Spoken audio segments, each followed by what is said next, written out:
예, 안녕하십니까? 오늘은 불신자에게도 하나님의 사랑이 존재할까? 라는 제목을 가지고 한번 이야기를 나눠보고자 합니다. 이 주제는, 건덕에 함유된 교회론을 나눌 때, 양치는 멍멍이님께서, 댓글로 세 가지 질문을 해주셨습니다. 그런데, 각각의 질문이 굉장히 중요한 질문이기 때문에, 제가 세 번에 나눠서 이것을 다루든가 아니면 나머지 두 개를 묶어서 하든가 이렇게 해서 진행을 하도록 하겠습니다. 먼저 불신자에게도 하나님의 사랑이 존재할까라는 질문을 해주셨기 때문에 이 주제를 가지고 나눠보고자 합니다.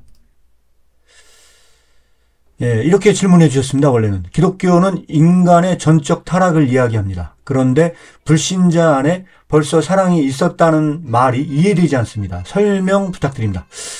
자, 이렇게 말씀해 주셨는데 이 문제를 해결하기 위해서는요, 하나님의 형상의 문제를 다뤄야 한다고 개인적으로 생각을 합니다. 그리고 이거는 제가 키르케고르 독해를 하면서 제 나름대로의 해석을 하는 거기 때문에 혹시 반론의 여지가 있다면 말씀해 주시면 또 제가 한번 말씀을 드리도록 그렇게 하겠습니다. 이 하나님의 형상의 문제와 어떻게 관련이 있는가? 키르케고르에게서 가장 강조되고 있는 구절 중에 하나를 뽑으라면 창세기 1장 26절에서 27절의 말씀입니다. 이 부분이 하나님의 형상에 관련된 문제를 다루고 있는 부분입니다. 그래서 간단하게 이 부분을 제가 여러분들에게 말씀을 읽어드리면 여러분들도 아마 익히 다 아시는 구절일 겁니다. 하나님이 이르시되 우리의 형상을 따라 우리의 모양대로 우리가 사람을 만들고 그들로 바다의 물고기와 하늘의 새와 가축과 온 땅과 땅에 기는 모든 것들을 다스리게 하자 하시고, 하나님이 자기 형상 곧 하나님의 형상대로 사람을 창조하시되 남자와 여자를 창조하시고, 이렇게 나와 있습니다. 그래서 이 구절에서 강조되고 있는 부분은 하나님의 형상대로 인간을 만드셨다는 겁니다. 두 번째는 이 창세기 1장 28절인데 이 땅을 정복하고 다스리라는 이 명령이 바로 나옵니다.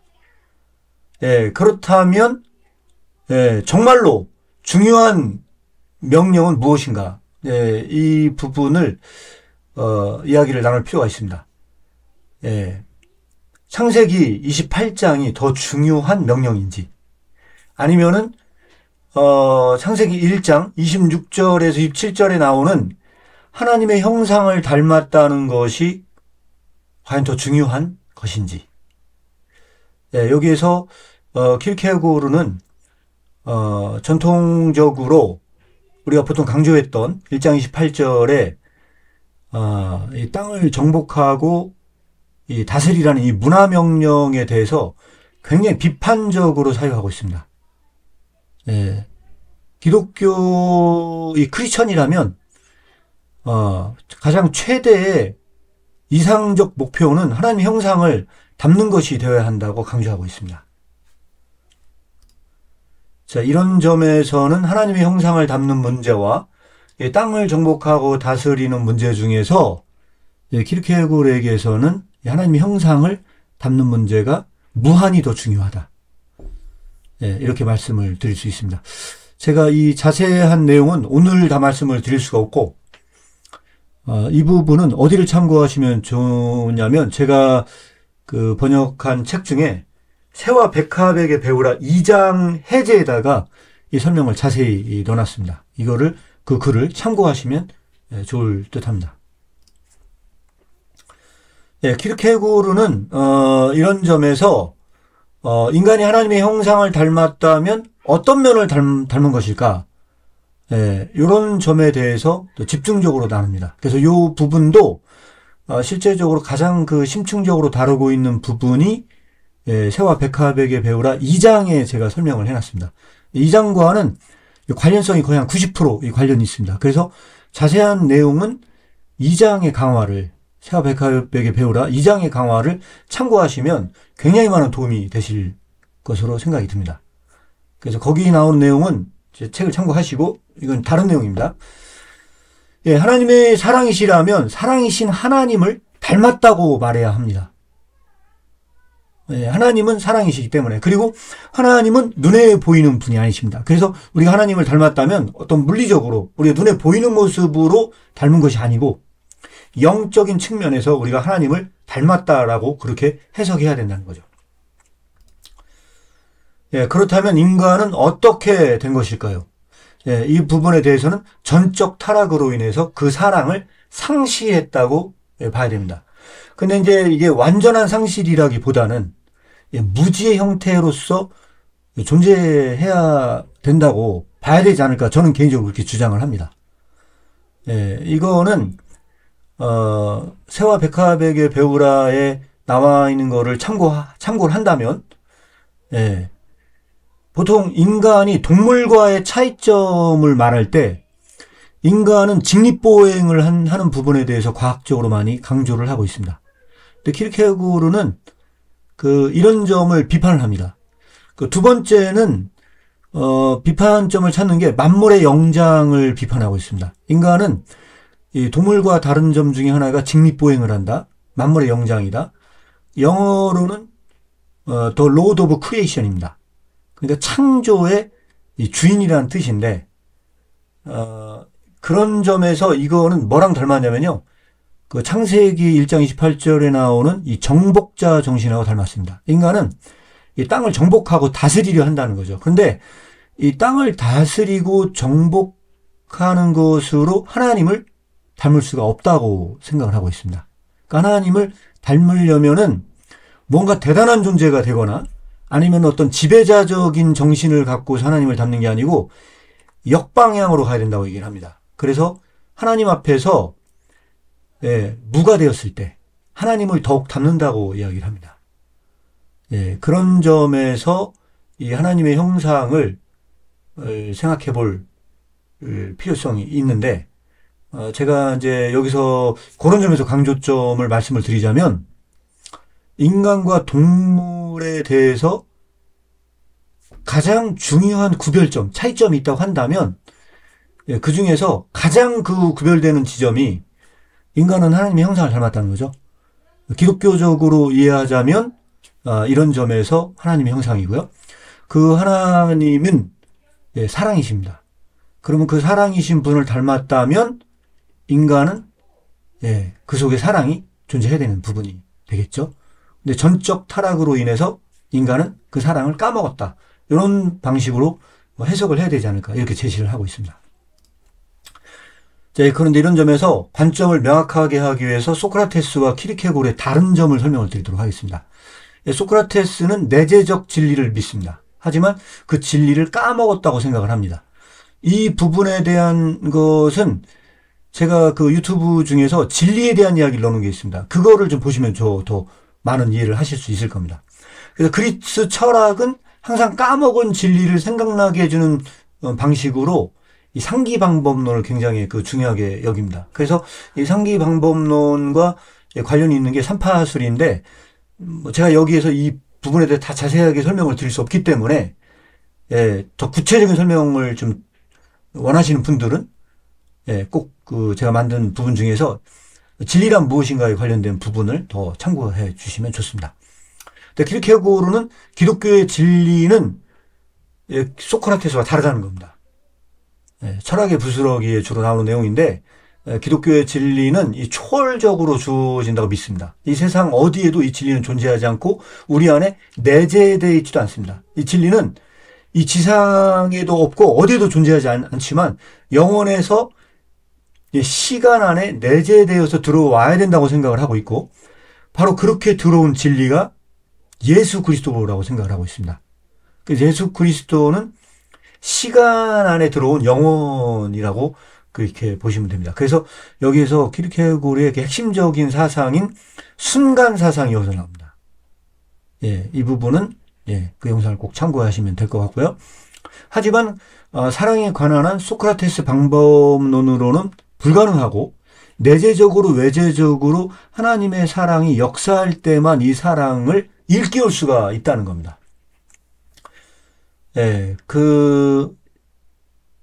소크라테스는 이 까먹은 진리를 생각나게 해주기 위해서 삼파수를 이용을 해서 그것을 생각나게 해주는 역할을 했거든요. 그래서 진리의 교사는 이 진리를 가르쳐서 줄 수는 없고 자기 속에 까먹은 진리를 스스로 생각나게 해야 됩니다. 그래서 각자의 노력에 의해서 그 진리가 주어진다는 거죠.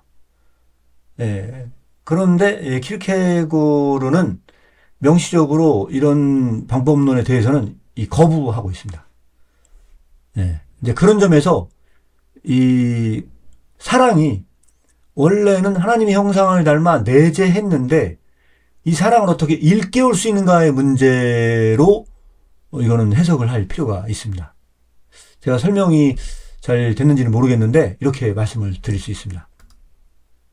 그래서 결론적으로 말씀을 드리자면 하나님의 형상을 닮은 인간은 이미 그 사랑이 전제되어 있습니다. 왜냐하면 하나님의 형상을 닮았기 때문에 하나님의 형상을 닮았다는 것은 이미 그 사랑을 닮은 존재다 이렇게 봐야 한다는 거죠. 불신자조차도 그렇기 때문에 불신자라고 해서 하나님의 형상을 닮지 않은 게 아니고 불신자도 하나님의 형상을 닮았기 때문에 그 사랑은 이미 전제되어 있다는 거죠. 그러나 인간은 그 타락으로 인해 이제 소크라테스적으로 얘기하면 그 사랑을 까먹은 겁니다.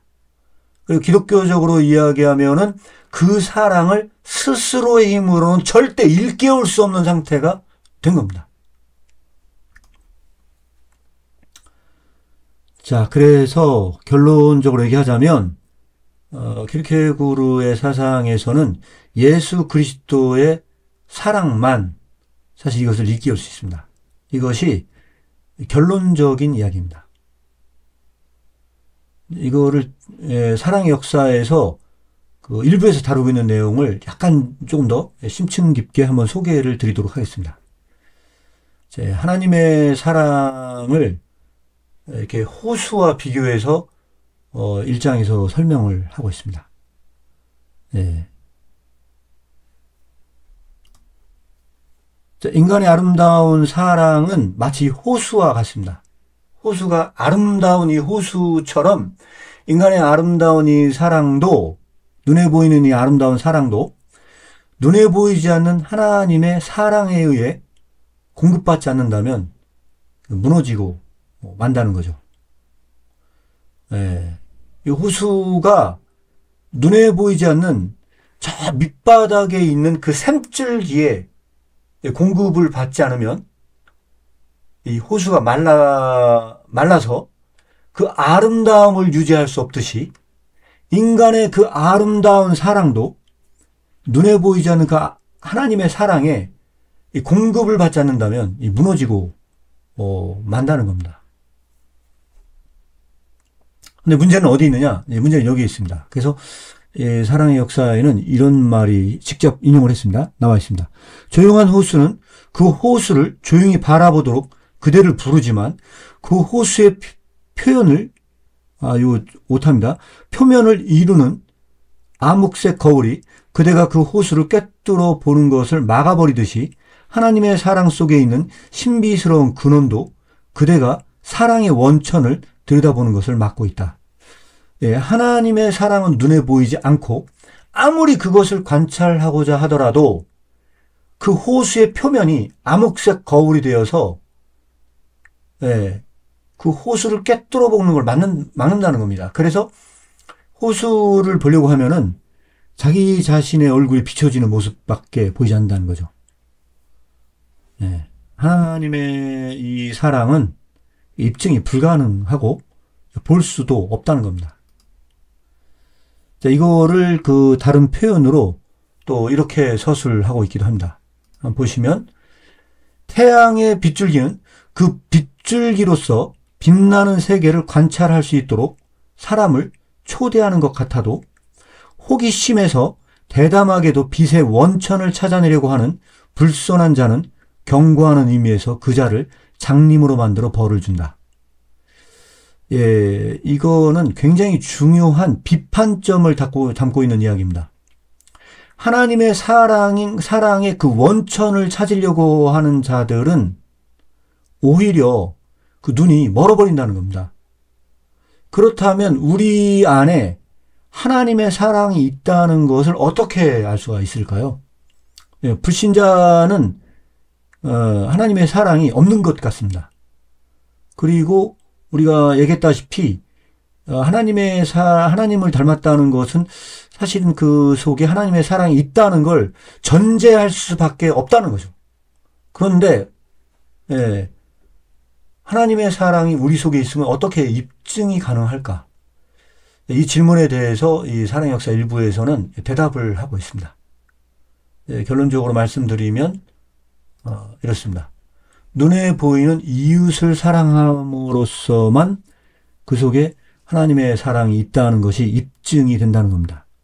이거는 요한일서에 나오는 말씀과 관련이 있습니다.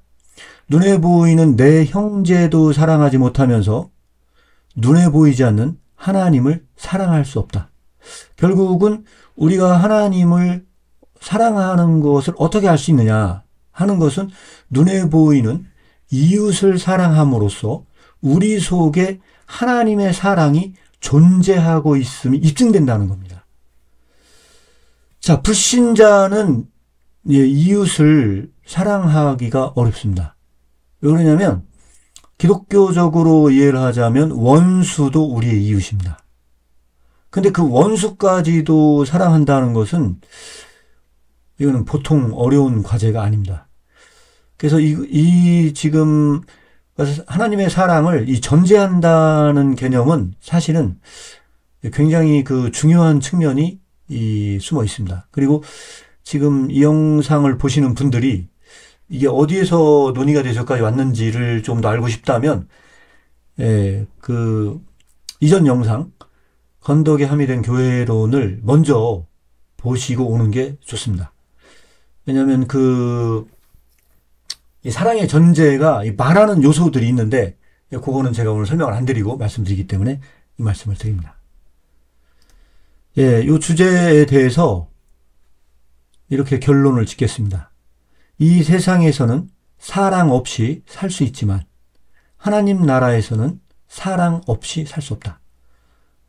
그 사랑의 역사의 그 초반부에 나오는 이야기를 여러분들에게 소개를 했습니다. 여기까지 그 킬케고르의 그 이야기, 그 사랑의 전제의 문제를 다뤘습니다. 그래서 제가 이제 설명이 되는지는 잘 모르겠는데, 이 킬케고르는 이미 우리가 각자 안에 있는 이 사랑은 그 속에 이미 전제되어 있고, 인간의 그 사랑으로는 진정한 그 사랑을 일깨울 수가 없다는 겁니다. 하나님의 형상을 닮아서 그 속에 진정한 사랑을, 그 세속적인 사랑이 아니고 기독교적인 의미에서의 그 사랑을 일깨우고, 이 사랑이 덕을 세우는데, 덕을 세우는 사랑이 일을 할 때는 이미 그 사람 속에 사랑이 있다고 전제하고 그 까먹은 사랑을 일깨우도록 하기 때문에 인간이 할 수 있는 일은 아무것도 없다는 겁니다. 그래서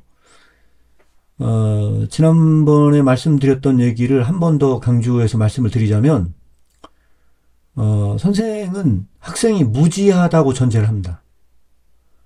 교도관은 그 죄수들이 타락했다고 전제한다는 거죠. 그래서 우월한 자와 그렇지 못한 자로 여기 나눠지고, 그래서 건물을 짓는 자에게 건물은 기념물과 같고, 학생을 가르치는 교사에게 학생은 교사의 가르침의 증표와 같다고 말을 하지만, 사랑으로 덕을 세운 사람은 상대가 이미 사랑이 있다는 걸 전제했고 그것을 일깨운 것 뿐이기 때문에 한 일이 없다는 거죠. 그래서 그 속에 사랑을 일깨우고도 한 일이 없기 때문에 무가 되어야 된다는 거죠. 이게 바로 이 사랑이 사람을 세울 때는 그래서 교만할 수 없고 자랑할 수 없다는 겁니다. 그래서 이 구절에 대한 그 이해는 저는 이게 2부 1장에 나오는 얘기인데 저는 그래서 이 장에 대한 내용을 그 고린도전서 12장에서 14장까지의 주해라고 저는 해석을 하고 있는 부분들이고 이 성서적으로 주해를 이런 식으로 달다 보면 굉장히 그 깊은 의미가 숨어 있습니다. 근데 그냥 책을 읽고 있으면 의미가 거의 들어오지 않습니다. 그래서 꼭 원전을 보신다고 할 때는 성서적인 이해를 바탕으로 해서 보시면 좋다. 근데 문제는 뭐냐면 우리나라의 임충갑 교수님께서 이 책을 번역한 것 밖에는 없습니다. 근데 이 책의 가장 큰 치명적인 단점은 각주가 없습니다. 성서 본문에 대한 그 인용이 아무것도 제공이 되지 않는 부분들이 있기 때문에 아마 여러분들이 공부하시기가 좀 어려울 수 있습니다. 그래서 제가 아직 다 번역은 못했으나 초벌 번역으로 사랑의 역사 2부 1장을 제가 가지고 있긴 있습니다. 혹시 원하는 분이 계시다면 제가 이거 PDF 파일로 떠서 그냥 제공해 드리도록 하겠습니다. 이렇게 좀 말씀을 드리겠고 혹시 보시고 더 궁금한 점이 있다면 말씀을 제가 또 더 심층 깊은 논의를 드릴 수가 있고 굉장히 방대한 양이 있기 때문에 그 중에서 일부만 축약시켜서 이번에도 말씀을 드렸습니다. 저는 이 하나님의 사랑이 이미 이 인간의 마음속에 전제되어 있다는 결론적인 이야기는 하나님의 형상에서 결론적으로 찾을 수 있다. 이렇게 결론을 진 겁니다. 하나님의 형상은 인간 속에 있는 것이고 전적 타락으로 까먹었을 뿐이다. 그렇지만 이것을 일깨울 수 있는 사랑은 예수 그리스도의 사랑밖에 없고 인간의 사랑은 이것을 일깨울 수가 없다. 이게 결론입니다. 지금까지 시청해 주신 분 있다면 감사드리고요. 다음에는 굉장히 더 중요한 주제입니다. 아이러니에 관련된 주제. 아이러니에 관련된 주제는 굉장히 중요한 질문을 해주셨는데 신천지의 이 기만적인 전략, 이 속여서 거짓말하는 이 전략과 어떻게 다룰 수 있는가에 대해서 심층 깊은 논의를 다루고자 합니다. 그러면 이 부분에 대한 것은 다음 시간에 뵙도록 하겠습니다. 이상 마치겠습니다.